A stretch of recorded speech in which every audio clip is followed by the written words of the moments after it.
guys, if you're seeing this, it's probably the first week of school, I think, and so I hope it's all gone well for all of you and that you've had fun for your first week. Right now that I'm recording it, though, we've still got a week until school, so past me is going to wish future us good luck. So everything's going well. Summer's been awesome. I've been hanging out here at the houses with everyone, and we're super excited to see you guys. We've had a lot of opportunities to prepare, to learn, to grow, and to think about how ministry opportunities are going to look this fall. So now that you're here on campus, we're happy to have you with us and happy to have you partnering with us in these activities. We hope that we've done a good enough job preparing them for you guys to come alongside us. So for this week's Bible study, we have 4 chapters, Acts 22, 23, 24, and 25. Long stretch, but it has a very common theme running throughout all of it. Paul's arrested right before the beginning of chapter 22, and throughout all of these 4 chapters, he's giving his testimony over and over and over and over again. Everyone's asking for more information, more information, more information. The Jews are continuously accusing Paul of committing crimes against Judaism, and they're calling for his execution. And so this is super complex, but super cool, and it's got repetition. Repetition is important in the Bible. A lot of times we forget that the Bible's a book, and normally when an author writes a book, they want you to see something in the patterns that they set up. So when Paul tells his testimony over and over and over and over again, we should be leaning in, we should be listening to what the author's trying to tell us in the repetition, how he sets up every single time that Paul tells his testimony. And so at first, Paul has to explain himself to the crowd that's beating him up. The Roman centurions had just arrested Paul in order to save him from getting killed in the middle of this Jewish riot. And Paul stands up and addresses the crowd. He sets himself up with a story that explains who he is, a story that some of these high priests would know after interacting with Paul and ordering him to kill Christians all across Israel. But a lot of the common folk maybe wouldn't know. And so here we see a pattern that Paul aligns himself with the people that he's speaking to. This happens multiple times. He affiliates himself with the Philistines rather than the Sadducees in another episode of him retelling his testimony, causing an outrage between the Philistines and the Sadducees. Or not the Philistines, I'm sorry, the Pharisees and the Sadducees. And he also associates himself with the Romans as they're trying to abuse him and whip him for causing a riot. He associates himself as a Roman citizen, one of them, which gets them on his side, ready to listen to him. All throughout these 5 chapters, Paul does his best to set himself in the shoes of the people that he's talking to. He's trying to get the people that he's speaking to realize that this person is just like me. He is like any one of us. He's not really any different.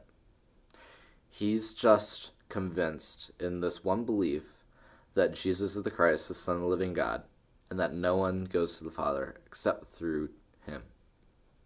So, with that, Paul recounts his story over and over and over again to common folk, to the centurion, to the Pharisees and Sadducees in court.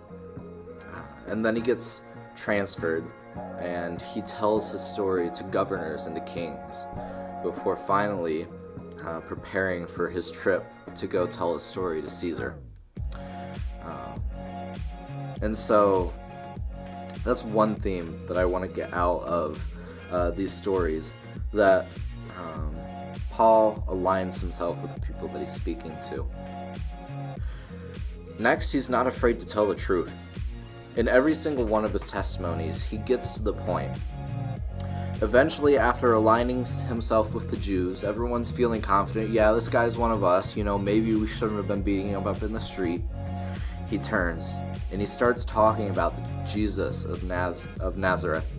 And he starts explaining how he was converted through being blinded, hearing a voice and a bright light, and eventually being blinded and being healed of his blindness to understand that he needed to put his total faith in Jesus Christ.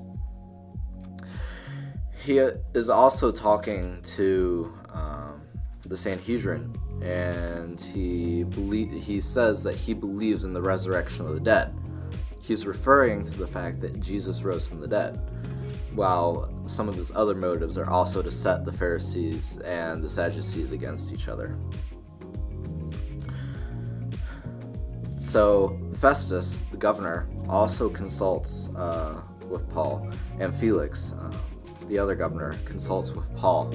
And Paul, both times in those stories, gets to the point and starts convincing Governor Felix and Festus that Jesus is the Christ, the Son of the living God. And so with that, Felix especially gets convicted. Acts tells us that Felix stole the wife of another man, and because of that, he's uncomfortable with Paul's message about how he's going to have to repent from his sins and atone for them eventually. He's uncomfortable with Paul's message that eventually we're all going to have to account for what we've done in life. Now, luckily, Paul's message is that if we believe, we'll be redeemed. But unfortunately, Governor Felix didn't get that far into listening for Paul. He just threw him in a jail cell and waited for Paul to bribe him to be released. And so finally, Paul gets to talk to a king. And right before talking to this king, Paul, one night, is asked in a dream that he, I guess not asked, but is commanded that he's going to have to testify in Rome, just like he has in Jerusalem. Acts 23, verse 11 says, "The following night the Lord stood near Paul and said, 'Take courage. As you have testified about me in Jerusalem, so you must also testify in Rome.'" So obviously this is a command, but Paul, I guess, right now doesn't really know how he gets there. He's stuck in a cell in Jerusalem being held for a bribe. But eventually it comes around, and after talks and talks and talks, Paul gets exhausted and exerts one of his rights as a Roman citizen to appeal his case to Caesar. Paul is going to Rome. He finally sees how he gets to Rome. Paul doesn't get to Rome by becoming a martyr and having a story run throughout the land. Paul doesn't get to Rome by having Roman armies come in and destroy the temple, even though they eventually do. Paul gets to Rome by agreeing that he will stand trial for what he believes and explaining it to judge after judge after judge until he gets to Caesar. So I hope those are a couple of good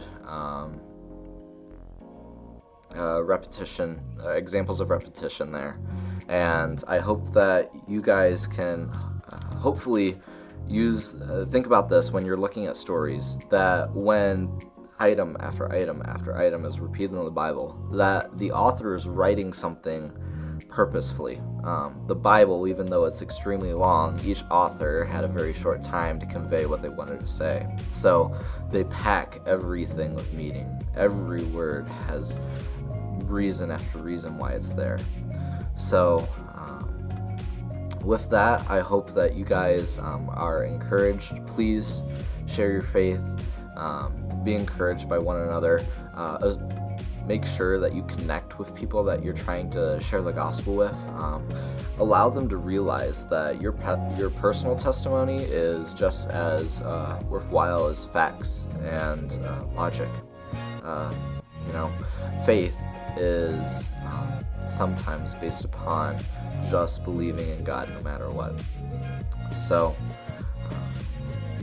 I'm glad to have you guys around. I can't wait to see you, I guess, depending on what time you're watching this. So have a good semester and keep coming around and be encouraged and be on fire for God. Share your faith with everyone. Love you guys.